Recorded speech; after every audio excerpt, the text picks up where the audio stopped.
Contoh, misalkan ada dua tenaga sales. Yang satu berangkat jam 8 naik motor menjual barang, pulang jam 4 cuma terjual 10. Yang satunya jam 8 pulang jam 12 terjual 30. Jadi si karyawan yang kedua efisien dan efektif. Karyawan yang pertama tidak efisien dan tidak efektif. Tolak ukur pekerja yang benar adalah efisien dan efektif. Coba Anda perhatikan bank, ya, itu sebenarnya masih kelemahan manajemen ilmiah kalau Pak. Anda perhatikan kenapa kalau jam-jam sibuk tellernya banyak, kalau jam makan siang tellernya sedikit, kan gitu ya? Teller juga dihitung kan ketika dia menghitung atau teller atau kasir menghitung dia itu kira-kira dengan pekerjaan itu bisa melayani berapa orang, kan gitu, ya. Nah, pelayanan cepat dan hasilnya tepat. Ada karyawan itu terlalu buru-buru tidak seimbang. Dia efisien kerjanya tapi tidak efektif. Nah, menurut Taylor, kalau pekerja ini ingin memperoleh efisien dan efektif, maka perlu adanya seleksi. Jadi karyawan itu perlu diseleksi. Jadi yang pertama kali menemukan teori bahwa karyawan itu harus diseleksi adalah Frederick W. Taylor dalam teori manajemen ilmiah. Dan teori masih digunakan. Betul? Kenapa harus ada seleksi? Karena pada dasarnya seleksi itu untuk menemukan requirement on the request. Artinya apa? Requirement on the request artinya apa?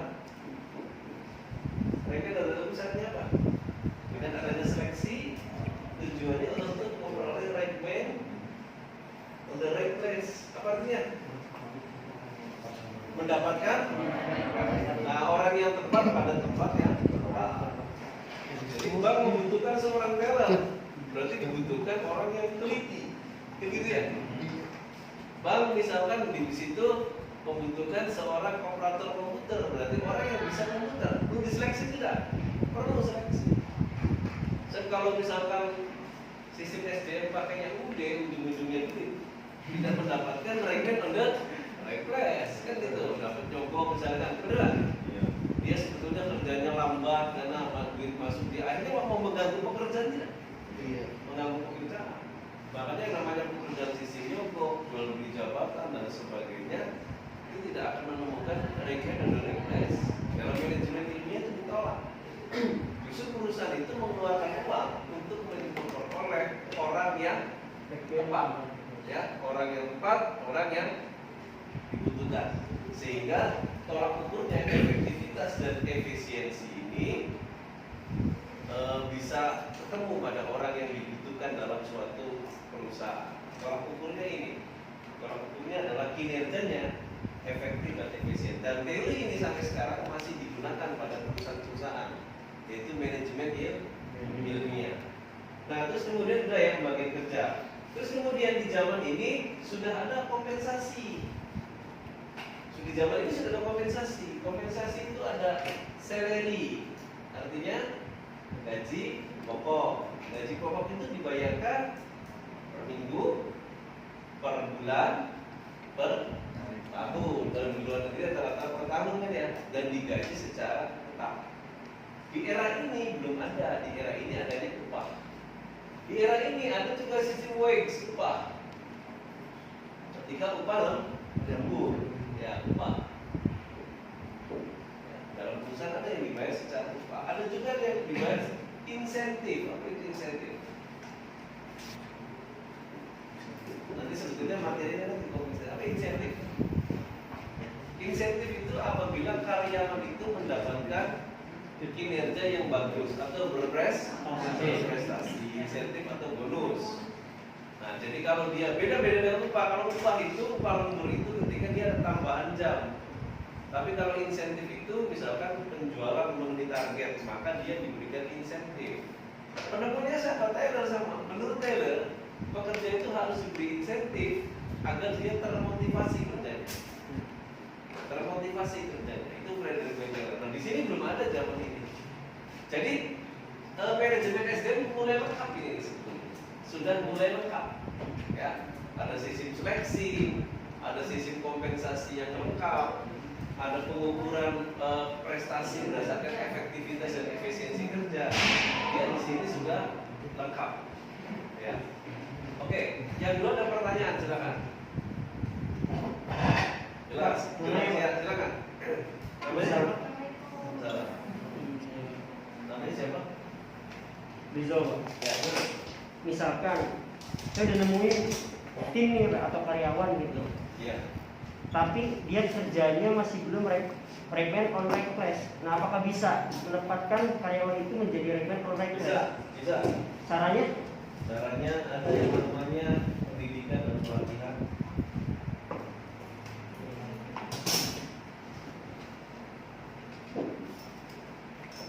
Nanti di materi saya selanjutnya 3 minggu yang akan datang ada namanya pelatihan dan pendidikan dan pelatihan sumber daya manusia. Fungsinya pendidikan dan pelatihan adalah untuk menemukan right on the right place. Dan perusahaan harus jeli mana orang yang termotivasi pengen kerja, mana yang tidak. Susah. Kalau orang tidak termotivasi di bidangnya, diajarin pun susah. Sama halnya begini. Anda sebetulnya tidak mampu nih dalam ilmu IT. Cuma karena Anda punya motivasi, maka Anda mau belajar.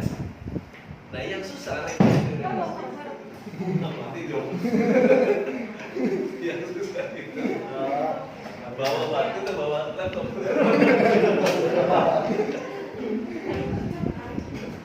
Oke, jadi di sini saya ulangi lagi bahwa yang sulit itu adalah kita mengajarkan orang yang tidak punya motivasi dalam pekerjaan tersebut, tidak ada passionnya di sana.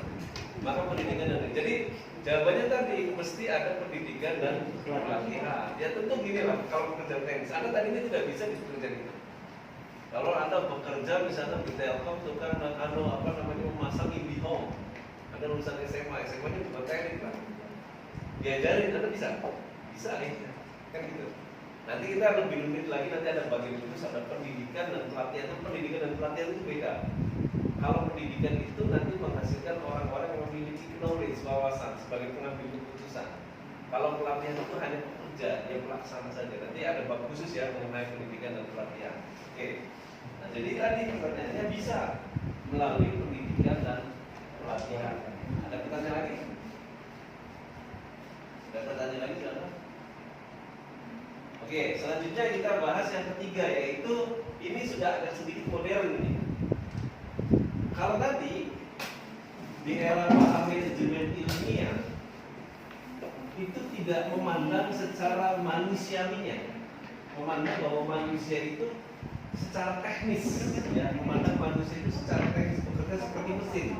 Jadi mesin itu kalau dikasih bensin jalan, nggak dikasih bensin nggak jalan. Memandang manusia mekanik seperti mesin, bahkan begitu gerakan manusianya dan sebagainya. Nah, ini agak berbeda. Periode hubungan antar manusia ini, ya, para pemikir periode hubungan antar manusia ini, sebetulnya dia setuju pada teorinya ini, teori yang kedua. Tapi dia menganggap bahwa yang namanya pekerja itu humans, yang namanya pekerja itu manusia, bukan mesin. Maka dia pandangannya agak berbeda. Menurut dia, kinerja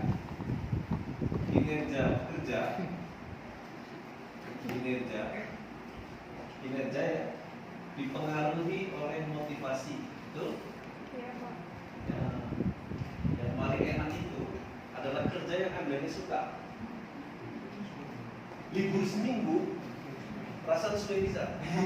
Libur sehari, perasaan lama banget.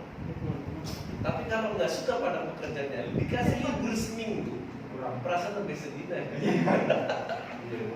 Saya kan di sini banyak Anda yang tidak menyukai pekerjaan Anda, sehingga pekerjaan itu apa digaji lain. Ya di sini banyak yang kerja lah. Nah, jadi di sini yang mempengaruhi kerja itu motivasi, betul kan? Iya, Pak. Motivasi juga motivasi. Nah, menurut teori ini saya akan bedakan nanti. Menurut teorinya si paham hubungan manajemen ilmiah, seorang pekerja itu termotivasi itu karena dua hal saja. Ada gaji, bonus atau insentif. kerja pasti giat. Iya. Saya yakin Anda bekerja itu bukan hobi. Anda bekerja itu Anda kayaknya nggak gaji, makanya gaji gede-gede. Si penting kerja gitu. Apalagi kalau sudah minggu sore itu ya. Yang masuk ke kita. Oke. Ya. Nah, jadi tapi kenapa Anda kerja? Karena Anda ada gaji. Apalagi misalkan kalau di sales itu ada yang namanya insentif bonus ya. Anda kan bekerja lebih giat lagi. Nah, menurut Taylor dalam manajemen ilmiah, selain orang itu mendapatkan yang namanya reward, gaji, insentif dan sebagainya, tapi punishment, hukuman, orang akan termotivasi. Misalkan di kelas ini saya seperti sekolah IPDN atau sekolah militer. Siapa yang telat 15 menit push up, pasti ada yang telat. Masuk semua. Termasuk dosennya juga telat usul push up. Maka akan termotivasi semua. Nah, dengan adanya sistem begitu, ya, sistem punishment begitu, maka bekerja lebih giat karena takut hukuman tadi. Nah, dalam manajemen ilmiah ada hal sebetulnya yang lebih manusiawi, bahwa motivasi itu dipengaruhi oleh kualitas hubungan antar manusia, hubungan antar pekerja. Boleh ini antar manusia. Saya berikan contoh. Anda ceritanya kerja di tempat kerja Anda A, gajinya misalkan 3 juta. Di tempat kerja B, gajinya 2.500.000. Di tempat kerja A, ketika Anda berangkat kerja, Anda bisa ngomong. Lipsik abang sitik B diomongin. Main orang Indonesia. Baju beda sedikit saja ada yang ngomongin. Pernah nggak di tempat kerja Anda merasa risih soal itu? Sering. Iya. Nah, ketika Anda risih begitu, itu akan mempengaruhi psikis Anda, motivasi Anda. Anda bisa jadi walaupun beda 500.000, lebih baik setiap pindah kerja ke sini.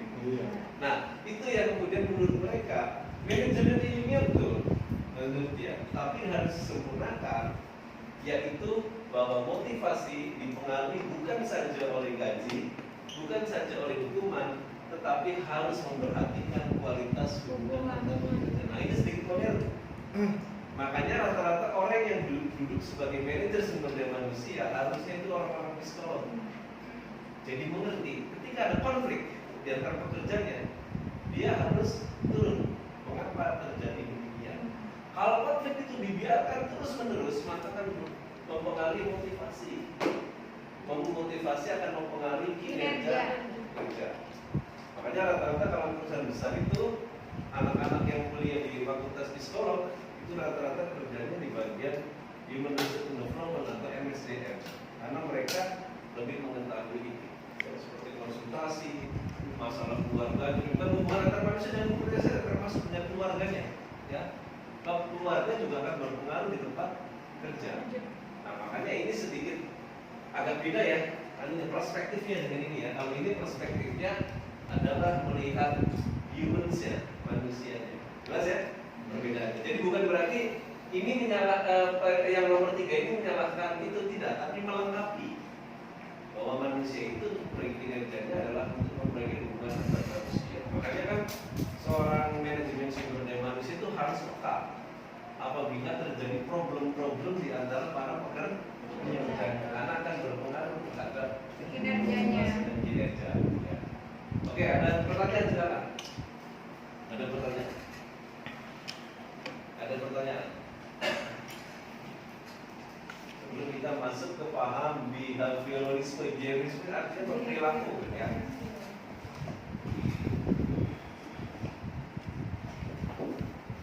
Nah, ini juga pemikiran model lagi nih, yang bersifat manusiawi lagi.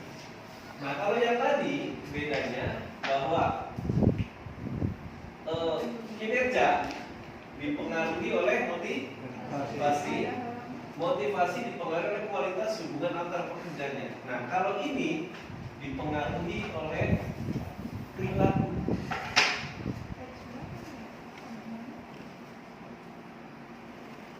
Perilaku itu akan mempengaruhi motivasi, motivasi akan mempengaruhi kinerja. Teorinya, saya berikan contoh begini.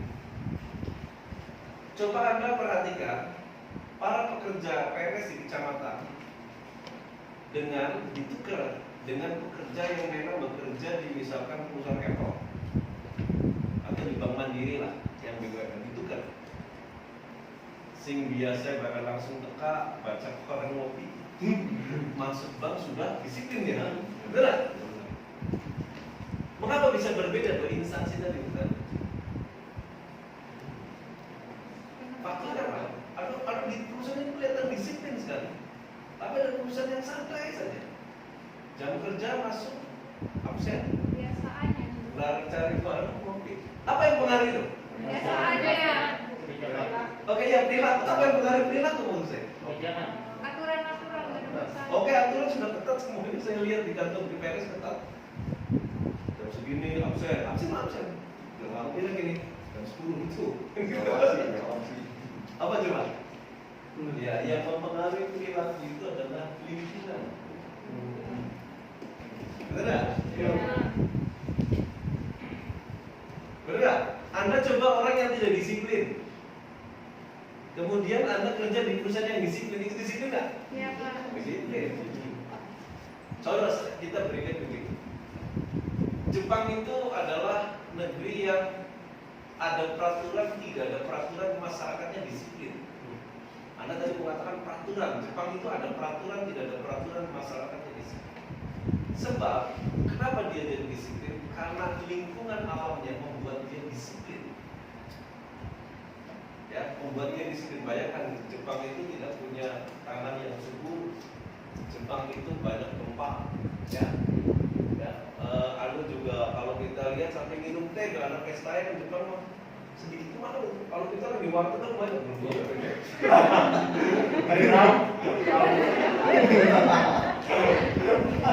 Makan nasi Jepang itu sedikit kan? Karena produksinya sedikit. Di kita makan nasi pucung kan? Kalau bebek kecil gitu. Karena melimpah. Tapi Jepang kenapa begitu? Jadi sifat disiplinnya itu dipengaruhi oleh lingkungan alamnya. Nah, teori ini sama, kita menjadi disiplin karena lingkungan sekitar kita yang menyebabkan kita disiplin. Apa? Makanya kita harus bergaul dengan orang-orang yang positif. Jangan bergaul dengan orang-orang yang negatif. Bahkan kita tahu yang namanya talent. Bakat. Gak tahu bakat? Menurut Anda dilahirkan atau diciptakan? Bisa dikembangkan.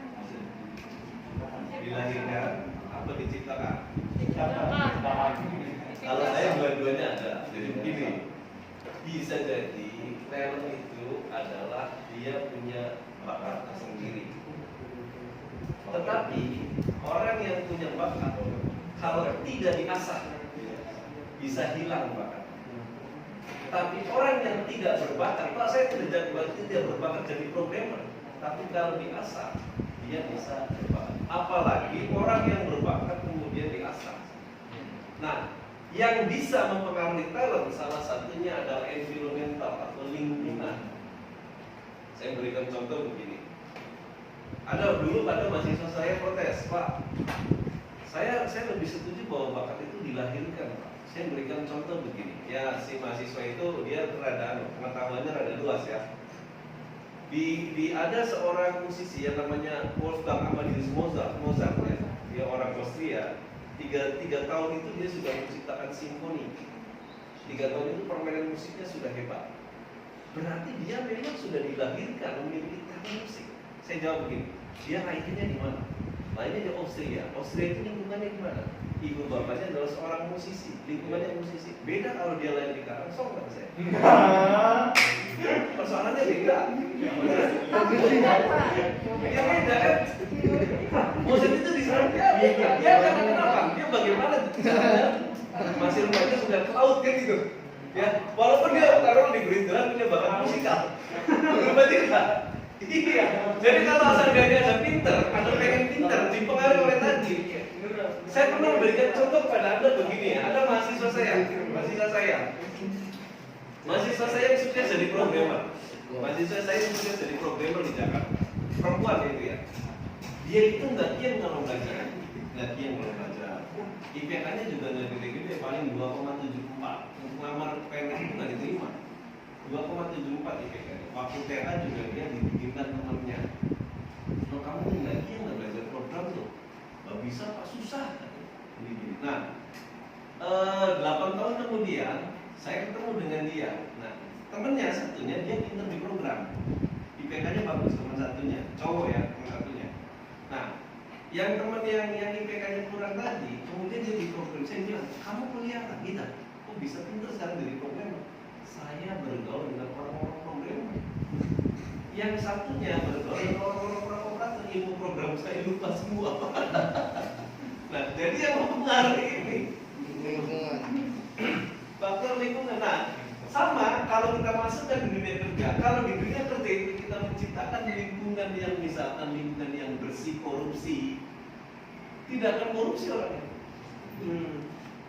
Mengapa orang itu waktu mahasiswa tadinya idealis ketika jadi pejabat akhirnya jadi koruptor? Lingkungannya. Karena korupsi itu ada karena ada peluang. Anda bisa saja menjadi orang koruptor, karena Anda belum dapat kesempatan. Ketika dapat kesempatan, ada ini. Makanya aneh di Indonesia itu ada jabatan basah, ada jabatan kering. Padahal jabatannya sama. Saya kira jabatan basah itu apa pentingnya basah? Ada satunya kering, padahal jabatannya sama kan? Dan gaji kan tergantung jabatan. Kenapa ada yang basah dan kering?